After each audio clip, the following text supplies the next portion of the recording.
Welcome to the bird media. నేను మీ పవన్ కృష్ణమూర్తి. చాలా ప్రజాస్వామ్యయుతంగా పంచాయతీ ఎన్నికలు తెలంగాణ రాష్ట్రంలో దిగ్విజయంగా ముగిశాయి. ఇది ప్రజల విజయం అని చెప్పాలి. ముందుగా పార్టీలు మద్దతు ఇచ్చినటువంటి అభ్యర్థులకు ఎన్ని వచ్చాయి, ఎలా వచ్చాయి అనేది ముందుగా పక్కన పెడితే ఇది ప్రజల విజయం. కొన్ని చోట్ల సమస్యాత్మకంగా, కొన్ని చోట్ల ఏకగ్రీవంగా, కొన్ని చోట్ల ఓకే, ఎక్కడికక్కడ ఏంటంటే ప్రతి ఒక్కళ్ళు తీర్పు అనేది ఇచ్చారు. చాలా విలక్షణమైనటువంటి తీర్పులు కూడా అనేక చోట్ల ఉన్నాయి. 95 ఏళ్ల వృద్ధుడు కూడా నవ యువకుడిలాగా, అంటే కొడుకు మంత్రిగా పనిచేసి ఓడిపోయినప్పటికీ కూడా తండ్రి పంచాయతీ సర్పంచ్గా గెలిచి ఇది నా కళ అని చెప్పి మనం మాట్లాడుకున్నాం.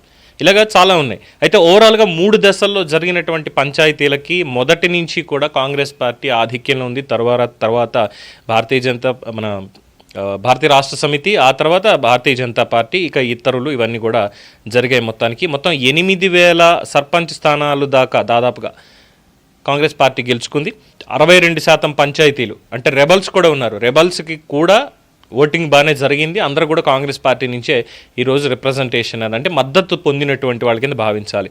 సో ఓవరాల్గా స్టాటిస్టిక్స్ చూస్తే కాంగ్రెస్ పార్టీకి మొదటి విడతలో 2,860, రెండో విడతలో 2,431, మూడో విడతలో 2,502, మొత్తం 3 కలిపి 7,793 పంచాయతీలని కైవసం చేసుకుంది. అలాగే దాదాపుగా సగం పంచాయతీలు కాంగ్రెస్ గెలుచుకున్న దాంట్లో సగం పంచాయతీలు భారత రాష్ట్ర సమితి వాళ్ళు గెలుచుకోవడం జరిగింది. 1143 మొదటి విడత, రెండో విడతలో 1187, మూడో విడతలో 1160. ఇక భారతీయ జనతా పార్టీ మరీ అంత తీసికట్టుగా అయితే డెఫినెట్గా లేదు. వీళ్ళిద్దరూ పంచుకోగా పోను మిగిలిన దాంట్లో వాళ్ళు కూడా 3 విడతల్లో ఉన్నారు. కాకపోతే ఇండిపెండెంట్లు, ఇతరులు ఎవరైతే ఉన్నారో వాళ్ళు భారతీయ జనతా పార్టీని దాటుకుని పోవడం అనేది మాత్రం కాస్త ఆలోచించుకోదగినటువంటి విషయం. 185 మొదటి విడత, రెండో దాంట్లో 268, మూడో విడత 182 సీట్లతో మొత్తం ఓవరాల్గా 635 పంచాయతీల్ని భారతీయ జనతా పార్టీ గెలుచుకోవడం జరిగింది. అలాగే తెలుగుదేశం పార్టీకి సంబంధించి కూడా అనేక మంది పంచాయతీల్లో గెలుపొందారు. వార్డు మెంబర్ల కింద కావచ్చు, పంచాయతీ సర్పంచ్ల కింద కావచ్చు, గెలుపొందారు అన్నటువంటి వార్తలు కూడా బాగానే వినిపిస్తున్నాయి. వీళ్ళని ఇతరుల్లో కలిపేయాలి.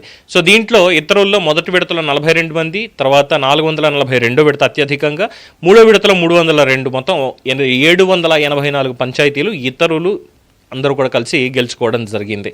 సో ఓవరాల్గా కాంగ్రెస్ పార్టీకి 7,793, అంటే దరిదాపుల్లో 8,000 పంచాయతీలు గెలుచుకుంది. 3,500 దాకా బీఆర్ఎస్ పార్టీ గెలుచుకుంది. అంటే ఇక్కడ ప్రజల తీర్పు ఎలా ఉందంటే పంచాయతీ లెవెల్ నుంచే తీసుకోవాలి. సార్వత్రిక ఎన్నికలు అనేటువంటి దాన్ని మనం పరిగణలోకి తీసుకోవద్దు, లేదా ఒక లిమిటెడ్ ఏరియా అన్నట్టు పాయింట్ కాదు. ఇది ఓవరాల్గా ప్రతి గ్రామ పంచాయతీ వాళ్ళ తీర్పు అనేది ఎలా ఉంది అని మనం పరిగణలోకి తీసుకున్నప్పుడు రేవంత్ రెడ్డి పరిపాలనకి ఇప్పటికీ కూడా పంచాయతీలన్నీ మద్దతుగానే ఉన్నాయి అనేది చాలా స్పష్టమవుతుంది. అట్ ద సేమ్ టైం మీరు ఇంకా సరి చూసుకోవాల్సిందే, ఎక్కడెక్కడ పొరపాట్లు జరుగుతున్నాయో అన్ని క్లియర్ చేసుకోవాల్సిందే అనేటువంటి విధంగా వెనకాలే బీఆర్ఎస్ పార్టీకి రావడం అనేది కూడా ఇక్కడ మనం గమనించాలి. రేవంత్ రెడ్డి తీసుకుంటున్నటువంటి నిర్ణయాలు, అమలు చేస్తున్నటువంటి సంస్కరణలు, వీటన్నిటికీ కూడా ముఖ్యంగా హైడ్రా మొత్తం తెలంగాణ వ్యాప్తంగా ప్రతి ఒక్కళ్ళు చర్చించుకుంటున్నారు. ప్రతి ఒక్కళ్ళు కూడా ఎన్ని లక్షల కోట్ల భూములు కాపాడింది, ఎక్కడెక్కడ ఏం చేస్తున్నారు, ఇవన్నీ కూడా లెక్కలు తీస్తూ హైడ్రా చేస్తున్నటువంటి పనిని ప్రతి ఒక్కళ్ళు అభినందిస్తున్నారు. పార్టీలకి అతీతంగా రాజకీయంగా చేసేటువంటి కామెంట్లు పైకి మనకు కనిపిస్తాయి, బట్ ఆంతర్యం అనేది వేరే ఉంటుంది. పైకి నేను ఇస్తాను, 1,00,000 స్టేట్మెంట్లు ఇస్తాను, బట్ వెనకాలకు వచ్చేసరికి నా ఆలోచన ధోరణి అనేది వేరే ఉండొచ్చు. సో ఇక్కడ కూడా అది రిఫ్లెక్ట్ అయ్యింది. పైకి ప్రభుత్వం మీద వ్యతిరేకత అంటే కేసీఆర్ను చూడడానికి జనాలు వస్తున్నారు, బీజేపీ నేతలను చూడడానికి కిషన్ రెడ్డి గారినో, బండి సంజయ్నో, ఈటెల రాజేందర్నో వీళ్ళని చూడడానికి జనాలు వస్తున్నారు, రేవంత్ రెడ్డి గారికి జనాలు వస్తున్నారు. వచ్చేది జనాలు అని గుర్తుపెట్టుకుంటే అప్పుడు దీంట్లో అర్థమవుతుంది. జనాలు అందరికీ వస్తున్నారు. ఎందుకు వస్తున్నారు, ఎవరు ఏం మాట్లాడుతున్నారు అబ్జర్వ్ చేస్తున్నారు. వచ్చినంత మాత్రాన మద్దతు ఇచ్చినట్టుగా కాదు అది. వీళ్ళు మాట్లాడారు, మరి వాళ్ళు ఏం చెప్పారు, అక్కడికి వెళ్ళి వింటున్నారు. అన్నీ విన్న తర్వాత ఇచ్చేటువంటి రిజల్ట్ ఇదిగో ఇలా ఉంటుంది. సో కాంగ్రెస్ మీద వ్యతిరేకత అనేది ఉంది అంటే డెఫినెట్గా కాస్తో కూస్తో ఉంది తప్ప మరీ అంత పూర్తి స్థాయిలో వ్యతిరేకత లేదు. రూరల్ కావచ్చు, అర్బన్ కావచ్చు, ప్రతి చోట కాంగ్రెస్కి ఇంకా మాట్లాడితే బలం పెరిగింది. అది ముఖ్యంగా రేవంత్ రెడ్డి పనితీరు వల్లే ఇది పెరిగింది అనేది మాత్రం చాలా సుస్పష్టంగా చెప్పాల్సినటువంటి అంశం. ఇక భారతీయ జనతా పార్టీ, బీఆర్ఎస్ ఒక్కసారి మళ్ళీ కూర్చొని పునశ్చరణ చేసుకోవాలి. ఏం జరిగింది, ఎలా జరిగింది అనేది అనాలిసిస్ చేసుకోవాలి. ముఖ్యంగా భారతీయ జనతా పార్టీ 8 పార్లమెంటు స్థానాలు గెలుపొందినటువంటి భారతీయ జనతా పార్టీ కేవలం 635 పంచాయతీలకు పరిమితం అయ్యింది అంటే ఏమనుకోవాలి? అలాగే ఒక్క పార్లమెంటు కూడా గెలవనటువంటి బీఆర్ఎస్ పార్టీ పంచాయతీల దగ్గరకు వచ్చేసరికి మరి ఏ విధంగా హాఫ్ ఆఫ్ ద పర్సెంటేజ్, దాదాపుగా 40% 35-40% ఏ విధంగా వాళ్ళు గెలుచుకోగలిగారు అనేది కూడా పరిగణలోకి తీసుకోవాలి. సో ఇవన్నీ చూస్తే ప్రజల తీర్పు విస్పష్టంగా ఉంది. కేంద్రంలో ఎవరికి కొట్లాడితే బాగుంటుంది, ఎవరు వెళ్తే పనిచేస్తారో అనేటువంటి విషయాలతో పాటుగా ఇక్కడ మనకి లోకల్లో ఎవరుంటే మనకి ఇక్కడ పనులు అవుతాయి. ఎందుకంటే ప్రతిదీ పంచాయతీ లెవెల్లో ఉన్నటువంటి వాటిని ఎంపీ దగ్గరికి వెళ్ళి కూర్చోవాలి, ఎంపీ అనేది చేస్తాడు, ఇది కాదు. ఢిల్లీలో ఏ ఎంపీకి మనం ఇవ్వగలిగితే వాళ్ళని పంపించాలనుకున్నారు. కాంగ్రెస్ నుంచి 8, అలాగే బీజేపీ నుంచి 8 పంపించారు. బీఆర్ఎస్ వాళ్ళు గత 10 ఏళ్లలో ఏం చేశారు అన్నదానికి రిజల్టే మొన్న వచ్చినటువంటిది. ఇప్పుడు పంచాయతీల దగ్గరకు వచ్చారు అలా కాదు. పంచాయతీ సర్పంచ్, పంచాయతీ వార్డు మెంబర్లు ఇక్కడ ఎవరున్నారు, మన వార్డుకి ఎవరు నాయకుడిగా ఉంటే పంచాయతీలో మనకు బలంగా ఉంటారు, ఇది చాలా క్లియర్గా వాళ్ళకంటూ ఒక ఎస్టిమేషన్ ఉంది.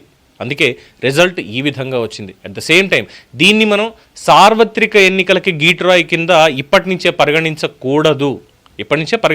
రేపొద్దున్న కార్పొరేషన్ ఎలక్షన్స్ ఉన్నాయి, ఇవన్నీ ముందున్నాయి. వాటిల్లో కూడా పనితీరు ఎలా ఉందనేది పరిగణలోకి తీసుకుంటారు.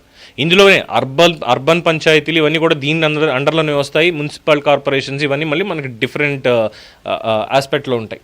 సో ప్రతిదీ కూడా పనితీరుకి ఒక గీటు రాయి. సో ఎవరిని ఎక్కడ గమనిస్తున్నారు, ఏ విధంగా వాళ్ళని మద్దతు ఇస్తూ వస్తున్నారు ప్రజలు అనేది ఈ ఎన్నికలతోటే తెలిసిందని చెప్పొచ్చు. సో రేవంత్ రెడ్డి గారి పనితీరుకి లిట్మస్ టెస్ట్ లాంటిది పాస్ అయిపోయారు. అలాగే బీఆర్ఎస్ కూడా లేదు, మేము కూడా రేస్లో ఉన్నామని వాళ్ళు చెప్పారు. బీజేపీ వాళ్ళు రేస్లో ఉన్నామని చెప్తూనే లేదు, మేము ఇంకా ఎదగాలి, చాలా గట్టిగా బలంగా ముందుకు రావాలి అనేటువంటిది వాళ్ళది. మరి నెక్స్ట్ టర్మ్ వరకు ఏం జరుగుతుంది? పనితీరుని మార్చుకుంటారా? ఎందుకంటే నరేంద్ర మోడీ గారు తెలంగాణ బీజేపీ నేతలకు సంబంధించి అయితే చాలా కినుక వహిస్తున్నారు.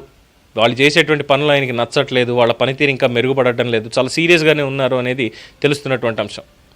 ఎప్పటికైనా మరి మార్పు చెందుతుందా నాయకత్వంతో, లేదంటే ఇంకా గ్రూపులుగానే విడిపోయి వాళ్ళు వీళ్ళు అన్నట్టుగా తిరుగుతూ ఉంటారా? వేచి చూడాలి. దీని మీద మీ అభిప్రాయాన్ని కామెంట్స్ రూపంలో తెలియజేయండి. చూస్తూనే ఉండండి ది బర్డ్ మీడియా.